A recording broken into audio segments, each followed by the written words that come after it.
नमस्कार दोस्तों, स्वागत है आपका स्टडी फॉर सिविल सर्विसेज में। वीडियो को पूरा देखिए। कोई भी आपका फीडबैक है, कोई सजेशन है, तुरंत वीडियो में कमेंट करके जरूर बताइए। अच्छा लगे तो वीडियो लाइक जरूर कर लीजिए और ऐसे वीडियो लगातार फ्री में पाने के लिए चैनल को तुरंत सब्सक्राइब कर लीजिए और बेल आइकन को जरूर टैप कर लीजिए ताकि आगे भी सारे वीडियो आपको मिलते रहे। यूट्यूब में फॉलो करते हैं तो प्लीज ये वाला फ्री टेलीग्राम चैनल जरूर ज्वाइन कर लीजिएगा। सारे नोटिफिकेशन, सारे अपडेट यहीं पे आते हैं, ध्यान रखिएगा। स्टडी फॉर सिविल सर्विसेज का कोई भी पेड ग्रुप अगर आपको ज्वाइन करना है तो सिर्फ 856480530969608608960455 यही नंबर है हमारे, सिर्फ जहां पे कॉल या व्हाट्सएप कर सकते हैं।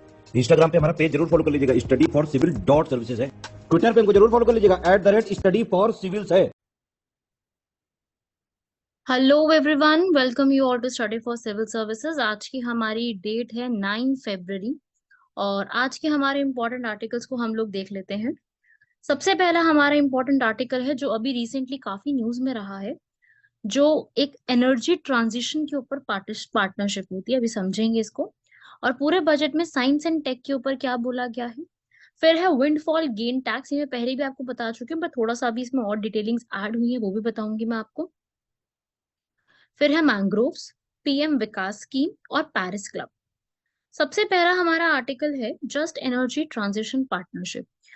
इंडिया जो है अभी एनर्जी का ट्रांजिशन कर रहा है। आप सभी लोग इस बात को अच्छे से भली भांति समझते हैं सब लोग कि इंडिया अब एनर्जी में ट्रांजिशन का मतलब क्या होता है। अब उसमें और नई नई चीजें ऐड कर रहा है। ठीक है, अब यहाँ पर इंडिया, आप ये भी समझते हैं कि इंडिया आज के टाइम पे जो ऊर्जा में चेंजेस आ रहे हैं उनका समर्थन करने के क्रम में काफी नई चीजें ला रहा है, जिसमें हम लोग क्या लेकर के आ रहे हैं। कोयले के चरणबद्ध समाप्ति, phase down of coal. Glasgow का जो पैक्ट हुआ था उसमें भी यहाँ पर बात बोली थी। और साउथ अफ्रीका, इंडोनेशिया, वियतनाम के बाद इंडिया है एक ऐसा कैंडिडेट, नेक्स्ट उम्मीदवार है जो कि जस्ट एनर्जी ट्रांजिशन जैसे कॉन्सेप्ट पे न्यू आ रहा है। इंडिया में यहाँ पर अभी G20 की प्रेसिडेंसी भी चल रही है, वहां पर भी हम लोगों ने ट्रांजिशन के ऊपर बात करी है, जिसमें इंडिया जो है वो डोमेस्टिक लेवल पर ऐसी चीजें बनाएगा जिसमें एनर्जी का जो एक कोल के ऊपर डिपेंडेंसी है उसको रिड्यूस किया जाएगा। आज के टाइम पे अगर हम बात करें तो काफी सारे ऐसे नए नए कंसर्न्स निकल के आ गए हैं, जैसे कि अभी क्या है कि हम लोग बहुत ज्यादा फॉसिल पे डिपेंडेंट है। अभी हम लोग यहाँ पर कोल, क्योंकि ऐसा तो है नहीं कोल हर जगह पे इक्वल अमाउंट में मिलता है, कोल हर जगह पे अलग अलग अमाउंट में मिलता है। तो यहाँ पर कोल अगर डाउन होता है तो प्रॉब्लम ये होगी कि वहां पे बहुत ज्यादा जॉब लॉस भी होंगे, क्योंकि बहुत से लोग हैं जो कोल माइनिंग पे डिपेंड करते हैं। तो एक ये भी प्रॉब्लम हमें देखने को मिलेगी। कोल फेज डाउन यहाँ पे कहते हैं इसी को, इसी कॉन्सेप्ट को, जिसमें हम लोग फ्यूल से अब क्लीन एनर्जी सोर्सेज जैसे कि न्यूक्लियर एनर्जी हो गई उस पे मूव ऑन करेंगे। सोलर एनर्जी हो गई, ये बहुत ही क्लीन एनर्जी रिसोर्सेज के टाइप्स में आते हैं, हम लोग उस पे मूव ऑन करने की कोशिश करेंगे। ठीक है, यहाँ पर इन्होंने अभी इंडिया के टाइम पीरियड में जो है एनर्जी की डिमांड काफी बढ़ गई है, तो पॉपुलेशन ग्रोथ भी हो रहा है। इसी रिस्पेक्ट में हम लोगों को इकोनॉमीज को, अपनी इकोनॉमी को, इंडिया को डिमांड ऑफ एनर्जी को बाहर से करने की जगह यहाँ पे हमें इम्प्रूव करने की जरूरत है। और आपको पता भी है अभी जो है सेंट्रल इलेक्ट्रिसिटी अथॉरिटी, जिसे हम कहते हैं केंद्रीय विद्युत प्राधिकरण, इन्होंने ये बोला है कि अभी आगे आने वाले समय में करीब करीब 2030 तक एनर्जी की जो डिमांड है, इलेक्ट्रिसिटी की डिमांड है, वो डबल हो जाएगी। इंडिया में एनर्जी की डिमांड बहुत ज्यादा, डबल डबल तो खैर होगी ही, उसके अलावा और भी बढ़ेगी। अगर हम लोगों ने यहाँ पर अपना डीकार्बनाइजेशन, मतलब कि कार्बन पे रोक लगाने का अगर स्टेप नहीं लिया तो बहुत प्रॉब्लम हो जाएगी। बाकी इंडिया ने बहुत से टारगेट्स भी रखे हैं कि 2030 तक आते आते हम लोग यहाँ पर काफी ज्यादा अमाउंट में रिन्यूएबल एनर्जी पे फोकस करना शुरू कर देंगे, नवीकरणीय ऊर्जा के ऊपर नई सोर्सेज ऑफ एनर्जी डेवलप भी करेंगे। काफी सारे प्रोजेक्ट्स भी चल रहे हैं, जैसे कि नेशनल ग्रीन हाइड्रोजन मिशन और national carbon market energy conservation amendment act. काफी सारे ये प्रोसेस भी चल रहे हैं जिसमें इंडिया जो है सीरियसली इन सब चीजों के ऊपर काफी ज्यादा फोकस कर रहा है। तो आज के टाइम पे बात करें तो ये यही कॉन्सेप्ट है। एग्रीकल्चर में भी पूरा सोलराइजेशन कर देना, कृषि क्षेत्र में पूरा विद्युत आपूर्ति के लिए सौर ऊर्जा को सुनिश्चित करना, डीजल पावर्ड से ही जो है सारी एमएसएमईज को चलाया जाए, और रिन्यूएबल एनर्जी से ही सारे घर में खाना और हीटिंग वगैरह का कॉन्सेप्ट लेके आया जाए। यही इंडिया का अभी का नेक्स्ट टारगेट भी है। समझ रहे हैं सब लोग इस चीज को। तो डोमेस्टिक लेवल पे हमें इम्प्रूव करने की जरूरत है। और जो राज्य है जहाँ पे ऊर्जा की मांग ज्यादा है वहां पे कोयला संचालित विद्युत ऊर्जा संयंत्रों का उपयोग उन जगह के समीप किया जाना चाहिए जहाँ पे कोयले की खनन किया जाता है, जहाँ पे माइनिंग होती है। उससे क्या होता है ना कि ट्रांसपोर्टेशन जो है वो इजी रहता है। और वहां पे फिर अगर वहीं पर ही कोल और पावर जनरेशन होगी, वहीं पे पावर प्लांट्स लगेंगे, तो जो ट्रांसपोर्टेशन की कॉस्ट है वो 1/3 रिड्यूस भी हो जाती है।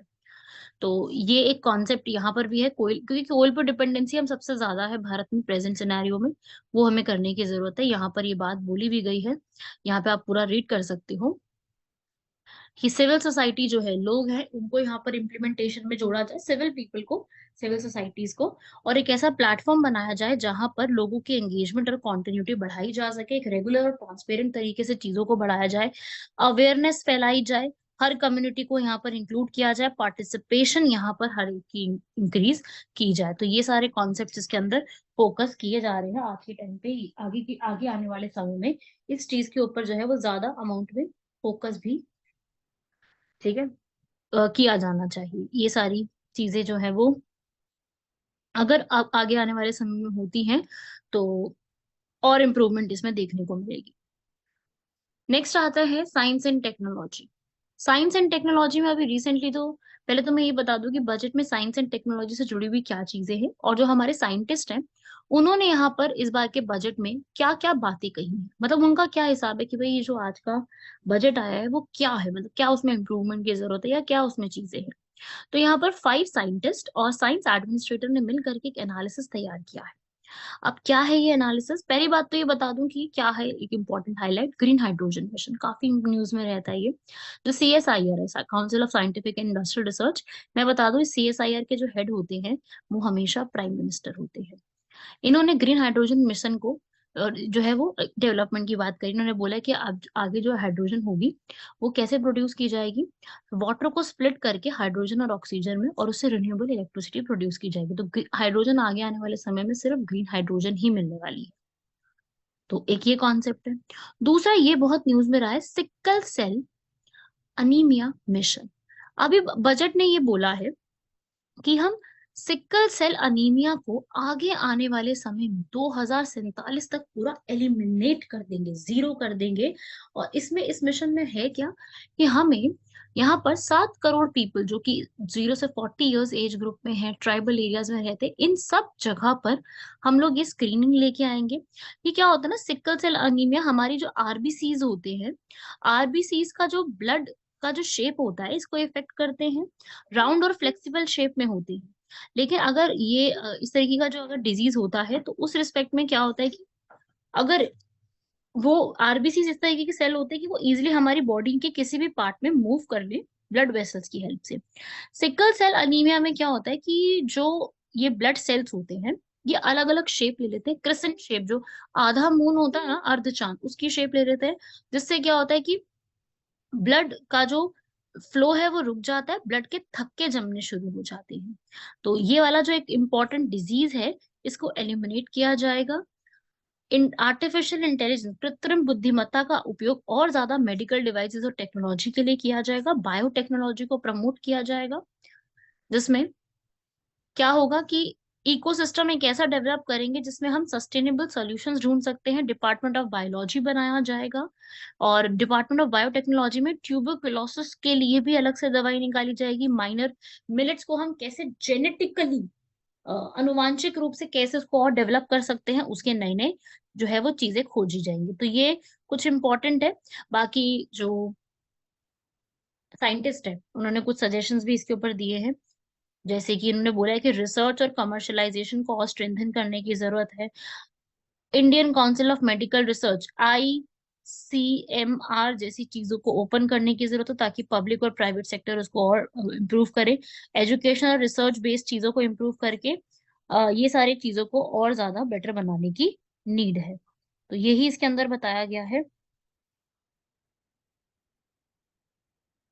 ठीक है भाई, इसको आप लिख लीजिए यहाँ पर। ये सारी बातें कही गई हैं। तो अभी बजट का अगर मैं बात करूं तो बजट जो है बिल्कुल ग्रीन बजट तो है ही। ग्रीन के ऊपर भी काफी फोकस है, प्लस जो ये सब कुछ मैंने आपको बताया इन सारी चीजों पे जो है भारत की सरकार की आगे आने वाले समय में ये लक्ष्य डिसाइड किए गए हैं कि हम इन्हीं सब के ऊपर फोकस करके अपना पूरा जो बजट कह लीजिए या पूरा जो हम तैयारी कर रहे हैं इसी रिस्पेक्ट में तैयारी सारी की जाएगी।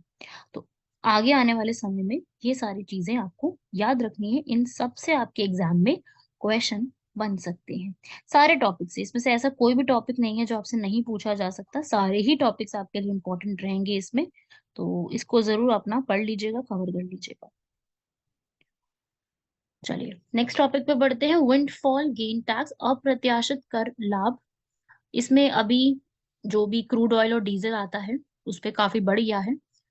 बेसिकली ग्रीनफॉल गेन टैक्स क्या होता है, अगर मान लीजिए कभी भी ऐसा हो जाता है कि सेलर या प्रोड्यूसर जो है एकदम से उस पर एक ऐसा टैक्स लगा दिया जाता है जिसमें क्या होता है कि प्राइस है ना प्रोडक्ट का एकदम से बढ़ जाता है, और जितना प्रॉफिट उसको सेलर को हो रहा होता है उसके ऊपर उससे ज्यादा यहाँ पर वो कमा रहा है, तो उसके ऊपर जो एक एक्स्ट्रा प्रॉफिट के ऊपर टैक्स लगता है ना उसे कहते हैं windfall gain tax, windfall profit tax भी कहते हैं। जब अचानक से कोई प्रोडक्ट का प्राइस बढ़ जाता है, ठीक है, और होता है ये शॉर्ट टर्म, इसके आर्ग्यूमेंट्स फेवर है, तो यहाँ पर क्या होता है कि शॉर्ट टर्म ही होता है, ठीक है, ज्यादा नहीं है, जरूरी नहीं है कि पूरी प्रोडक्शन भी चेंज हो जाएगी, नहीं, प्रोडक्शन तो वैसी की वैसी रह रही है, ठीक है, ये सिर्फ विंड फॉल है, एकदम से यहाँ पर विंड आई है और एकदम से उछाल हो गया उसके ऊपर। तो शॉर्ट टर्म रेवेन्यू बनाने के लिए गवर्नमेंट को एक अच्छा स्रोत मिल जाता है इसके अंदर, और एक्स्ट्रा इनकम भी बनती है इसके अंदर, जिसकी वजह से ब्लैक मनी को प्रमोशन नहीं मिलता है ना, एक्स्ट्रा इनकम आनी शुरू हो जाती है तो ब्लैक मनी प्रमोशन नहीं होती। तो ये होता है विंडफॉल गेन टैक्स। लेकिन इसमें जो है एक प्रोडक्ट के लिए इसमें इसको रोकने का भी एक तरीका होता है कि अगर प्रोडक्ट की प्रोडक्शन और कंजम्पशन है उसको भी कंट्रोल किया जा सकता है। लेकिन इसके अगेंस्ट में भी कुछ आर्ग्यूमेंट्स हैं, जैसे कि ये जो पूरा टैक्सेशन होता है इसके संबंधित निर्माता जो बाजार के अनिश्चित होने पर जोखिम उठा सकते हैं, वो जोखिम लेने में क्षमता में उनकी कमी आती है। साथ ही साथ हायर प्रॉफिट्स आते हैं इसके ऊपर, तो प्रोड्यूसर्स को यहाँ पर क्या होता है, प्रॉफिट ज्यादा होने लग गए तो जो प्रोड्यूस करने वाले हैं ना उनका यहाँ पे बर्डन बन जाता है ना, कि वो उन पे थोड़ा सा ज्यादा ये हो जाता है कि अब उनको ज्यादा प्रोड्यूस प्रोड्यूस करना पड़ेगा, मैन्युफैक्चरिंग ज्यादा करनी पड़ेगी।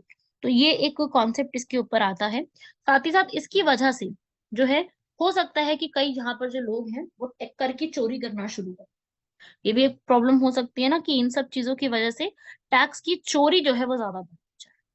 ठीक है, नेक्स्ट टॉपिक जो मैं स्टार्ट करने वाली हूँ, I will be telling you this topic in very much detail. Mangrove बहुत इंपॉर्टेंट है, मैं जितना भी मैंग्रोव के बारे में आप लोगों को अभी की क्लास में बता रही हूँ इससे बाहर आपको कुछ भी पढ़ने की नीड है ही नहीं। जितना मैं बता रही हूँ सिर्फ उतना मैंग्रोव के बारे में पढ़ी, क्योंकि मैंग्रोव में आपको पूरा वन टू एंड पूरा कंप्लीट करवा रही हूँ, ठीक है, पूरे फैक्ट्स भी बता रही हूँ, कहाँ मिलते हैं, क्या होता है, पूरा डिटेल में आई एम टेलिंग, क्योंकि बहुत एग्जाम में न्यूज में रहते हैं। तो मैं आपको आज की वीडियो में पूरा ही मैंग्रोव्स के बारे में डिटेल में समझा रही हूँ। अभी मैंग्रोव्स का बजट में बहुत नाम लिया गया है, एक मैंग्रोव्स में एक स्कीम भी स्टार्ट की गई है, मिष्टी स्कीम, मैंग्रोव्स के लिए। तो ऐसा क्या है मैंग्रोव्स के बारे में, देखिए मैंग्रोव्स जो होते हैं ना इनका दूसरा नाम होता है, पहले हम मैंग्रोव्स को समझते हैं। मैंग्रोव्स एक इस तरीके की स्पीशीज होती है जो कि जहां पर एक फ्रेश वाटर है, ये है बिल्कुल मीठा पानी, एक रिवर से फ्रेश वाटर आ रहा है, और ये है पूरा ओशन। ओशन का वाटर कैसा है, सॉल्टी वाटर है, सेलाइन वाटर है, खारा पानी। जो फ्रेश वाटर और सेलाइन वाटर के मिक्सचर के इस तरफ रीजन में आपको फॉरेस्ट मिलेंगे, उन्हें हम क्या कहते हैं, मैंग्रोव फॉरेस्ट कहते हैं। ये सॉल्ट टॉलरेंट होते हैं, इसीलिए इनको हैलोफाइट्स भी कहते हैं। लिख लो, इंग्लिश हिंदी दोनों में इसको हैलोफाइट्स के नाम से ही जाना जाता है। ये एक तरीके के ट्रीज होते हैं जो बहुत बुरी क्लाइमेटिक कंडीशंस भी अगर आ जाती है तो उसके अगेंस्ट आपका काम करने में हेल्प कर सकते हैं। और ये अपने आप ही यहाँ पर ट्रीज जो हैं गिरने से पहले अपनी सीड्स को जर्मिनेशन खुद ही कर चुके होते हैं, इसी को हम कहते हैं विविपेयर्स, विविपैरिटी मोड ऑफ रिप्रोडक्शन। ठीक है, मैंग्रोव्स बेसिकली बहुत ज्यादा हेल्प करते हैं कि एक एरिया के अंदर कोई भी सॉल्टी रीजन है, वहां पे आने वाला फ्लड है, वो सब कुछ वहां से बचाया जा सकता है। ये ऑलमोस्ट आपको कहाँ पे देखने को मिलेंगे? 25 डिग्री नॉर्थ से 25 डिग्री साउथ के बीचों बीच आपको देखने को मिलेंगे।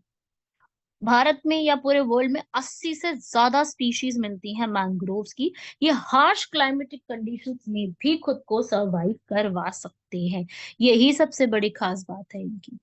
तो ये क्वेश्चन मैंग्रोव्स के ऊपर कई बार पूछा जा चुका है। छोटे छोटे से पेड़ होते हैं, कोस्ट के पास उगते हैं। मैंग्रोव का मतलब ही यही होता है कि भाई ऐसे जो कि कोई भी वेव्स आ जाए, कुछ भी आ जाए, उनके अगेंस्ट काम करने के लिए ये तैयार है। बस ये है कि इनको काफी अच्छी खासी अमाउंट में रेनफॉल चाहिए होती है। 1000 से 3000 मिलीमीटर के बीच में रेनफॉल चाहिए होती है, और टेम्परेचर भी करीब 26 डिग्री सेल्सियस से 35 डिग्री सेल्सियस के बीच में इनको चाहिए होता है। डिफरेंट डिफरेंट टाइप्स के मैंग्रोव्स होते हैं, रेड ब्लैक व्हाइट, लिख लीजिए। Red black and white are the types of mangroves we are going to find. और इसी में भी आपको मैंग्रोव में भी ट्रू मैंग्रोव्स होते हैं एक्चुअली में, जो कि हाई सेलाइन एरिया में भी अपने आप को अडेप्ट कर चुके होते हैं। ठीक है, यहाँ पे आप देख सकते हो बॉटनिस्ट ने कहा है कि इंडिया के अंदर 42 है, और उसके जुड़े हुए और भी एसोसिएट्स है 68 यहाँ पर इंडिया में आपको देखने को मिलेंगे।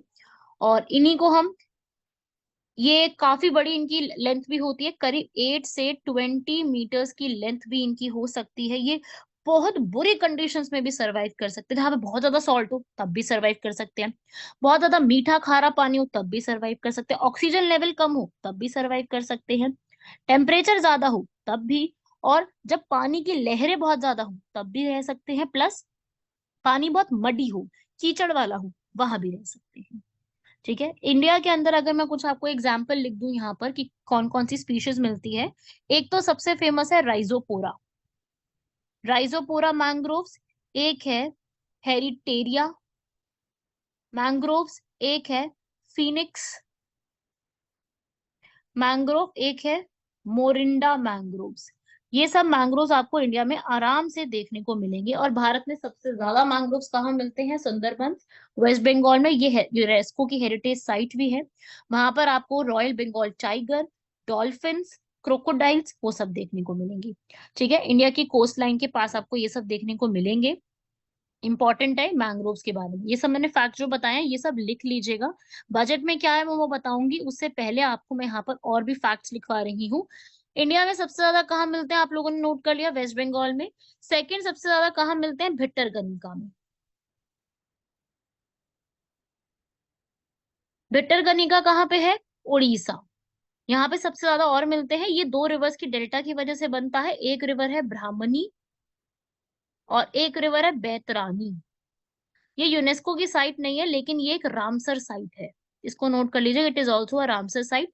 और यहाँ पर आपको सबसे ज्यादा अमाउंट में क्या मिलती है? सॉल्ट वाटर क्रोकोडाइल्स सबसे ज्यादा अमाउंट में मिलेगी। उसके अलावा ये गोदावरी कृष्णा डेल्टा में भी देखने को मिलते हैं। वर्ल्ड के अंदर भी अच्छे खासे अमाउंट में। इसका रोल मैंने आपको बताया कि ये जो मृदा अपरदन होती है उसको भी कंट्रोल करती है। और बहुत सारे एनिमल्स, बर्ड्स बर्ड्स जो है, बहुत सारी बर्ड्स माइग्रेट करके, पलायन करके यहाँ पर आके रहती हैं। साथ ही साथ ये वाटर की क्वालिटी को भी काफी अच्छा रखते हैं। अगर कभी भी कोई लहरें, वेव्स आती हैं, कोई तूफान आता है, कोई टाइड्स आती हैं, कोई स्टॉर्म आता है, या कोई भी करंट्स डेवलप होते हैं पानी में, इन सब से प्रोटेक्ट करने की क्षमता ये रखती है। Even even tsunami, hurricane, floods से भी ये प्रोटेक्ट करती है। और जो हमें न्यूट्रिएंट चाहिए होते हैं सॉइल में, उसको भी अपने आप ये रिसाइकिल करती है। प्लस बहुत से लोग हैं जो यहाँ पर फिशिंग करते हैं, यहाँ पे हनी बीज मिलती हैं, उस पे भी डिपेंडेंट रहते हैं। बहुत सारे लोग जो इसको पूरे कॉन्सेप्ट में डिपेंडेंट है, और इसकी मदद से यहाँ पर वो क्रिएट भी कर पाते हैं, अपनी सोर्स ऑफ इनकम भी क्रिएट कर पाते हैं। अगर मैं बात करूं इंडिया के अंदर, तो आप यहाँ पे देखो, इंडिया में करीब करीब अभी जो है एक रिपोर्ट जो 2021 में आई थी, हर 2 साल में रिपोर्ट आती है ISFR की। 2021 की रिपोर्ट है, लेकिन आई है 2022 में थी। तो इनके हिसाब से भारत के अंदर 4,992 करीब करीब 5,000 स्क्वायर किलोमीटर है मैंग्रोव्स का। और ऐसा नहीं कि हर जगह पे है, ये 9 स्टेट्स में और 3 यूनियन टेरिटरीज में है, जिसमें वेस्ट बंगाल में सबसे ज्यादा, आपको बता ही दिया मैंने, सुंदरबंस में। और बाकी कुछ जगह पे काफी इंक्रीज हुआ भी है, पहले के टाइम से आज के टाइम में काफी मैंग्रोव्स में इंक्रीज आया भी है। कोशिश भी की गई है यहाँ पर, जो है अगर मैं बात करूं, 1892 में ब्रिटिश गवर्नमेंट ने कोशिश की थी कि मैंग्रोव्स में सुंदरबंस को काफी सही तरीके से सेटअप किया जाए। प्लस फिर उसके बाद भारत ने आजादी के बाद 1976 में जो हमारी मिनिस्ट्री है, एनवायरमेंट वाली मिनिस्ट्री, उन्होंने यहाँ पर एक कमेटी भी बनाई थी, नेशनल मैंग्रोव कमेटी। ठीक है। उसके बाद धीरे धीरे करते करते आज के टाइम की बात करूं तो काफी सारे इनिशिएटिव्स यहाँ पे स्टार्ट किए जा चुके हैं इसके लिए। और 2018 में, बहुत इंपॉर्टेंट टॉपिक बता रही हूँ मैं, 2018 में जो है हाई कोर्ट, उन्होंने ये रूलिंग दी थी कि अगर आप मैंग्रोव्स को डिस्ट्रॉय करते हो तो आप एक सिटीजन के fundamental right, that is article 21 को, जिसमें उसको अच्छे एनवायरनमेंट की जरूरत होती है, उसको आप वायलेट कर रहे हो। तो ये भी एक बात बोली गई है, जो कि काफी बड़ी एक बात है। ठीक है। तो ये सब आपको याद रखने हैं इसके अंदर, जो मैंने मैंग्रोव्स के बारे में सारा डिटेल आपको बताया है। और आज के टाइम पे मैंने आपको बताया मिष्टी स्कीम चलाई गई है। What is the full form of Mishti scheme? Mangrove initiative for shoreline habitats and tangible incomes. इसकी आपको हिंदी इंग्लिश दोनों में यही याद रखनी है, जिसके अंदर क्या किया जाएगा कि मैंग्रोव में और ज्यादा पेड़ों को कैसे इंप्रूव करना है, वो इंप्रूव किया जाएगा। एमजी नरेगा, कैंपा, सारे सोर्सेज के थ्रू लोगों को इंक्लूड करके मैंग्रोव को यहाँ पर इंप्रूव करने की कोशिश की जाएगी। ये है मिष्टी इनिशिएटिव। अभी इसकी फुल फॉर्म पूछी जा सकती है, और मैंग्रोव का क्या रोल है वो भी पूछा जा सकता है।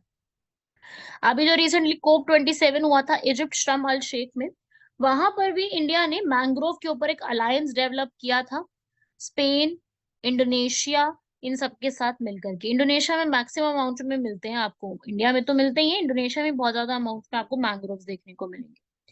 ठीक है। तो ये इनिशिएटिव जैसे ये स्टार्ट किया गया है वर्ल्ड के बारे में अगर मैं बात करूं, तो उन्होंने यहाँ पर ये बताया है कि कार्बन जो है यहाँ पर ये कैप्चर करने में बहुत मैन्युफैक्चर होते, मतलब इंपॉर्टेंट रोल प्ले करते हैं। और अगर आप 1% जो है मैंग्रोव्स को लॉस करते हो, इसका मतलब आप 0.23 गीगाटन CO2 को लॉस कर रहे हो। ठीक है। और इनिशिएटिव ये है वही मिष्टी जैसा जो इनिशिएटिव है, ये तो काफी इंपॉर्टेंट है ही। As I told you, Mishti initiative is important for us. Question Mishti initiative से बिल्कुल बिल्कुल आ सकते हैं। और इंडिया ने, आपको मैंने ये बताया है, ये जो है mangrove alliance for climate, mangrove गठबंधन जो है जलवायु के लिए, ये यहाँ पर स्टार्ट किया गया। ये मैंने आपको अभी बताया भी है, ये इंपॉर्टेंट है। ठीक है। ये आप लोगों से पूछा जा सकता है। तो इसको भी आप लोग लिख लीजिए यहाँ पर, ये आपसे पूरा का पूरा इस पे क्वेश्चन बन सकता है कि क्या है, कौन सा है मैंग्रोव का, ये कहाँ पे मिलते हैं ज्यादा, क्या क्या नाम है वगैरह। इस टाइप के क्वेश्चन जो है वो डायरेक्टली पूछे जा सकते हैं। ठीक है। मैं ये नहीं कह रही कि सीधा क्वेश्चन नहीं आते, आते हैं, लेकिन मैंग्रोव्स काफी इंपॉर्टेंट है। लाइक आई वुड से कि mangrove is more important for अस। ठीक है भाई। तो यहाँ तक मैंग्रोव क्लियर है ना सबको? मैंग्रोव्स हमारे एग्जाम के लिए सीधा पूछे जाते हैं, कहाँ पे मिलते हैं। तो I want all of you कि जो मैंने बताया है इसको एक बार दोबारा चाहे बैक करके वापस से सुन लो, पर सुन लो। ठीक है। जो बताया है मैंने आपको वो आप प्रॉपरली सुन लीजिएगा। चलिए, नेक्स्ट स्कीम की तरफ बढ़ते हैं, वो है PM विकास स्कीम। नेक्स्ट है हमारा PM विकास स्कीम। क्या चीज है ये आर्टिस्ट लोगों के लिए स्टार्ट किया गया है। विकास की फुल फॉर्म क्या है? विश्वकर्मा कौशल सम्मान। विश्वकर्मास कौन होते हैं? विश्वकर्मास वो लोग होते हैं जो, जैसे कि बढ़ई, लोहार, सुनार, कुम्हार, मूर्तिकार, जो कि पारंपरिक कारीगरों की तरह काम करते हैं। इनको कैसे हम ट्रेनिंग प्रोवाइड करके इनकी तकनीकी और इनको कैसे सहायता कर सकते हैं, उसके लिए PM विकास इनिशिएटिव स्टार्ट किया। ये अभी ही बजट में बताया गया था, जिसमें जितनी भी फीमेल्स हैं और जो पिछड़े लोग हैं, SC ST OBC में कुछ ऐसे पीपल जो पिछड़े कैटेगरी में आते हैं, उनके लिए PM विकास स्कीम को स्टार्ट किया जाएगा। इसको लिख लीजिएगा, PM विकास। फुल फॉर्म इंपॉर्टेंट है, किससे जुड़ी है? मिष्टी बताया ना जैसे जुड़ी हुई, ऐसे विश्वकर्मा वाली जो ये स्कीम है, ये किससे जुड़ी हुई है, इससे भी क्वेश्चन आ सकता है। इससे क्या होगा कि जो आर्टिस्ट हैं उनकी क्षमता और उनके द्वारा जितने भी निर्मित वस्तुएं हैं उनको यहाँ पर इम्प्रूव किया जा सकता है। एमएसएमई जो है यहाँ पर उनको हम कैसे फाइनेंशियल सपोर्ट दे सकते हैं, ये भी इसमें लेकर के आ जाएगा। उनके लिए स्किल्स प्रोग्राम, जिसे हम कहते हैं कौशल और प्रशिक्षण कार्यक्रम जैसी चीजें आयोजित कराई जाएंगी।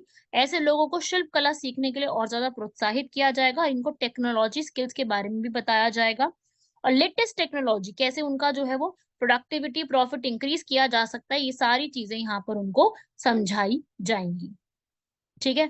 गवर्नमेंट जो है इन सब लोगों को इंटरनेशनल लेके जाने की पूरी पूरी कोशिश करेगी, ये आप यहाँ पे देख सकते हैं। ये कारीगरों और शिल्पकारों को मिलेगा सहयोग, ये आप यहाँ पे देख सकते हैं। G20 इस बार इंडिया में है, तो उसी का एक लोगो भी यहाँ पे दिया गया है, जिसमें वित्तीय सहायता तो दी ही जाएगी, प्लस साथ ही साथ कौशल प्रशिक्षण भी दिया जाएगा। और इन सबको SC ST OBC और महिलाओं की कमजोर वर्ग जो है वहां पर, उनको यहाँ पे सहायता दी जाएगी। PM विकास योजना, विश्वकर्मा कौशल सम्मान, याद हो गई सबको, इसको जरूर लिख लेना। आ सकता है इस पे क्वेश्चन, मैं ये कहूंगी कि बिल्कुल काफी इंपॉर्टेंट है, डायरेक्ट क्वेश्चन बन सकता है इस टॉपिक से। ठीक है। लास्ट है हमारा पेरिस क्लब। अब मैं पहले तो ये बता दूं पेरिस क्लब क्या होता है। पेरिस क्लब एक ऐसा ग्रुप ऑफ नेशंस है जो कभी भी कोई कंट्री डेट में होती है। डेट का मतलब क्या है, ऋण उसको जरूरत है, तो उस ऋण को चुकाने के लिए आगे आती है। तो पेरिस क्लब एक ऐसा लेनदारे राष्ट्रों का एक अनौपचारिक समूह है, जो कि अगर कभी भी यहाँ पर कोई कंट्री डेट में फंस जाती है तो उसके लिए आगे आकर जो IMF है उसको अश्योर करने की कोशिश करती है। ठीक है, उसे हम यहाँ पे क्या कहते हैं, पेरिस क्लब। ये रिसेंटली ही न्यूज में ज्यादा आ गया, क्योंकि जो IMF है उसको भी तो अपना लोन वापस चाहिए ना। अगर हम वो श्रीलंका को लोन दे रहे हैं तो उनको भी तो वापस चाहिए ना वो लोन। तो उसी रिस्पेक्ट में जो ये पेरिस क्लब है वो इस चीज का आश्वासन देता है। पेरिस क्लब क्या कुछ नहीं, और इसका सिर्फ आश्वासन आपको देगा कि आपके जो भी आपको कंट्रीब्यूशन है वो आपको यहाँ पर इम्प्रूव करके दिया जाएगा। ठीक है। पेरिस क्लब आप लिख लीजिएगा, 22 कंट्रीज का ग्रुप है, इसमें इंडिया नहीं है इसका पार्ट। 22 कंट्री में मैक्सिमम कंट्रीब्यूशन उसके अंदर France, Germany, Japan, UK, USA का है। 1956 में बनी थी, पेरिस फ्रांस में इसके हेडक्वार्टर्स हैं, जो कि OECD के साथ मिलकर काम करती है। Organisation for economic cooperation and development लिख लेना, इंडिया इसका पार्ट नहीं है। ठीक है। ये उन कंट्रीज को यहाँ पे ऋण देती है जो क्षतिपूर्ति और राहत जिनको जरूरत है यहाँ पर, जैसे कि श्रीलंका। आप सब जानते हैं श्रीलंका का प्रॉब्लम, तो इसी के लिए यहाँ पर जो है इन्होंने बोला है। और श्रीलंका को जो IMF है यहाँ पर वो $2.9 बिलियन का बेल आउट पैकेज देना चाहता है, तो उसी के लिए यहाँ पर एश्योर किया गया है पेरिस क्लब द्वारा कि कभी भी ऐसी सिचुएशन होती है तो हम भी यहाँ पर लोन भी देंगे और साथ में तैयार भी हैं यहाँ पर। ठीक है। तो ये क्लब जो है ये अपने मेंबर कंट्रीज को यहाँ पर इकट्ठा करके ऋणी देश के साथ मामला दर मामला आधार पर कटौती समझौते करने के लिए भी तैयार करता है। काफी सारी कंट्रीज में अगर डेट प्रॉब्लम चल रही है तो उसके लिए एड्रेस करा है इन्होंने, और एक रिलीफ पैकेज भी तैयार करा है, जिससे उस देश की और पूरे वर्ल्ड की जो इकोनॉमी है वो यहाँ पर सस्टेनेबल बनी रहे। ठीक है। तो ये एक अग्रीमेंट तैयार करवाया जाता है पेरिस क्लब द्वारा। तो ये आप याद रखिएगा। श्रीलंका के केस में अगर मैं बात करूं तो सबसे ज्यादा अगर देनदार लेनदार हैं कोई, ठीक है, यहाँ पर चाइना, जापान और इंडिया है। श्रीलंका का चाइना के ऊपर कर्जा 52% है, जापान के ऊपर 19.5 और 12% इंडिया के ऊपर। और जापान जो है पेरिस क्लब का मेंबर है, इसलिए श्रीलंका जो है वो चाइना और इंडिया से भी अश्योरेंस मांग रहा है कि आपको भी हम लोन वापस अपना करेंगे। तो पेरिस क्लब ने इंडिया और चाइना, क्योंकि इंडिया और चाइना दोनों इसके मेंबर नहीं है, जापान है, तो इंडिया और चाइना को भी यहाँ पर आने के लिए बोला है। और इंडिया ने खुद की जो है नेगोशिएशंस कोलंबो में स्टार्ट करी थी, और ये बोला था कि IMF को कोई भी आपको अश्योरेंस चाहिए होती है, अश्योरेंस समझते हो, आश्वासन चाहिए होता है, वो हम आपको यहाँ पर तैयार करके पूरा एक आश्वासन के रूप में आपको तैयार करके देंगे।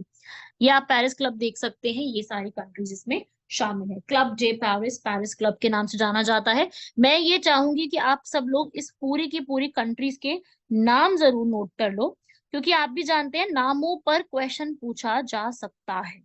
सो आप सभी लोग इसका जो नाम है ना, उसके नाम आप लोग पूरा नोट कर लीजिए, पेरिस क्लब में कौन कौन सी कंट्रीज आती हैं। ठीक है। आई आई थिंक सो कि अभी ये न्यूज में भी काफी ज्यादा है, ज्यादातर वेस्टर्न कंट्रीज हैं इसके अंदर, तो क्वेश्चन बन सकता है इसके ऊपर पेरिस क्लब में। ठीक है। और ये 22 की 22, अगर मान लीजिए ऐसा स्टेटमेंट लिखा आता है कि all 22 members of Paris club are members of OECD. OECD क्या है? Organisation of economic cooperation and development. तो क्या 22 के 22 इसके मेंबर हैं? यस, ये स्टेटमेंट करेक्ट है। इसको करेक्ट लिख के ऐड कर लेना। ठीक है भाई, तो ये भी आपसे पूछा जा सकता है। काफी ज्यादा इंक्रीज हुआ है इंडिया ने इस चीज के, जो नेबरहुड फर्स्ट की पॉलिसी है उसी के तहत ये इंडिया ने स्टार्ट किया। नेबरहुड फर्स्ट तो है ही हमारा। ठीक है। और जो भी एक क्रेडिट सिस्टम तैयार किया जाता है, जो भी क्रेडिट सिस्टम आईएमएफ तैयार करता है, आईएमएफ अपने जितने भी मेंबर कंट्रीज हैं उनको देने के लिए, उस सिस्टम को क्या बोलते हैं? लिख लो, गोल्ड ट्रांच। Gold tranche. ये आपसे प्रीलिम्स में पूछे जाते हैं। ये पेरिस क्लब के ऊपर फैक्ट्स आपके प्रीलिम्स में, मेंस में नहीं आते हैं ऐसी चीजें। मेंस में क्या क्वेश्चन आएगा इसके ऊपर? अब इस पूरे टॉपिक से मेंस में क्या क्वेश्चन बनेगा, जो कि पूछा भी जा चुका है।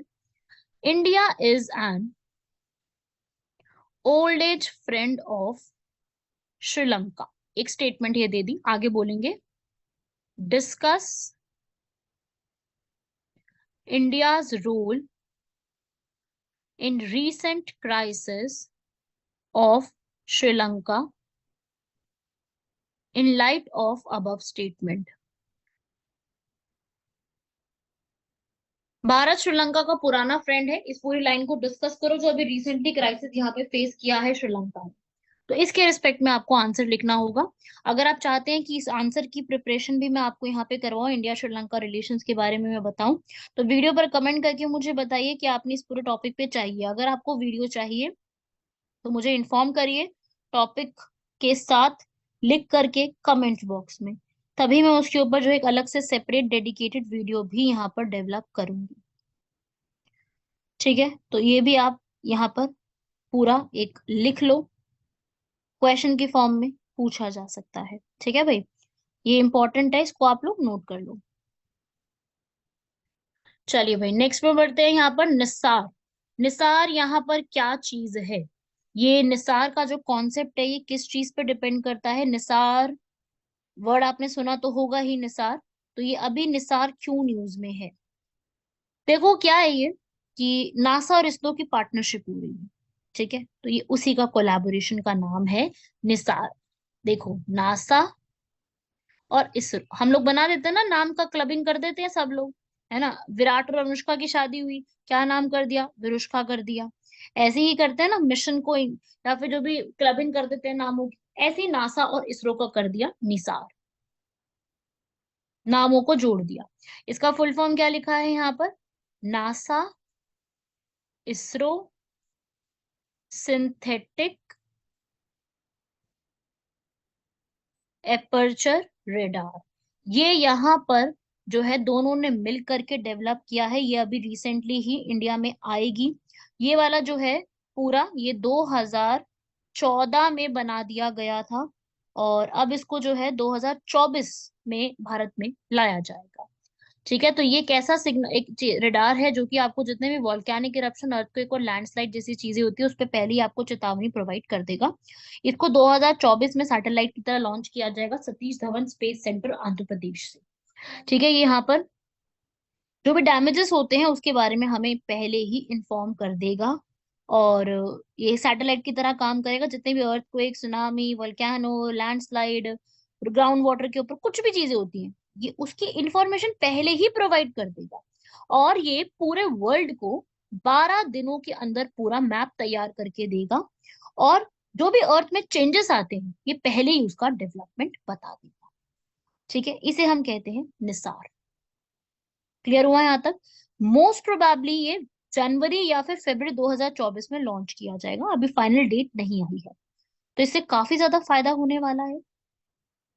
और अर्थ में क्या क्या चेंजेस आते हैं पूरा सब कुछ बताने के ये कैपेबल रखता है, हर एक पे नजर रखने की कैपेबल रखता है। और साथ ही साथ इस पे ये भी कोशिश की गई है कि जो इंडिया के एंटार्क्टिका में जो रिसर्च स्टेशन है, इंडिया के अंटार्कटिका के रिसर्च स्टेशन है, वहां पे भी इंडिया इससे नजर रख सकता है प्रॉपरली। कई जगह पे ऑयल का डैमेज हो जाता है, ये उसके ऊपर भी नजर रखने के लिए कैपेबल होगा। तो काफी सारी चीजें जो है ना कि कहते हैं कि रिस्क बचाने के लिए, तो ये काफी सारे रिस्क बचाने की कैपेबल रखता है।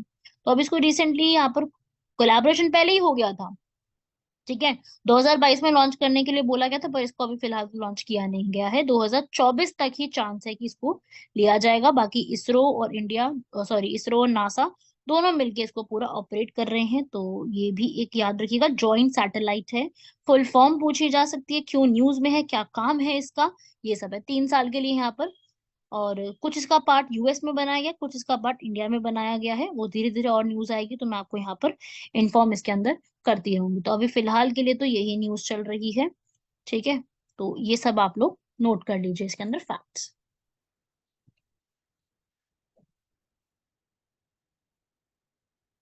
नेक्स्ट क्वेश्चन की तरफ बढ़ते हैं, ये देख लो यहाँ पर निसार के लिए। इंटरनेशनल एनर्जी एजेंसी, आईईए, ये आईईए न्यूज में क्यों चल रहा है? ये आईईए काम क्या करता है? ये आईईए बेसिकली एक ऑर्गेनाइजेशन है। और ये आई क्यों थी? जब ना एक ऑयल का क्राइसिस आया था, गल्फ कंट्रीज ने ना ऑयल के प्राइसेस अनप्रेशंट बढ़ाने शुरू कर दिए थे, ये तब बनाई गई थी। और 1974 में ये तब बनाई गई थी, पेरिस फ्रांस के अंदर इसको तब बनाया गया था, ठीक है। जो कि ऑयल मार्केट होती है ना, उसके ऊपर पूरा नजर रखने के लिए कैपेबल है। ये उनका ग्रुप है जो कि ऑयल को एक्सपोर्ट करती है, सॉरी इम्पोर्ट करती है, एक्सपोर्ट नहीं इम्पोर्ट करती है ये, ठीक है। जब अरब जो कंट्रीज हैं, गल्फ कंट्रीज हैं जहाँ पे ऑयल होता है, उन्होंने बहुत प्राइस बढ़ाने शुरू कर दिए, एकदम से प्राइस बढ़ गए थे।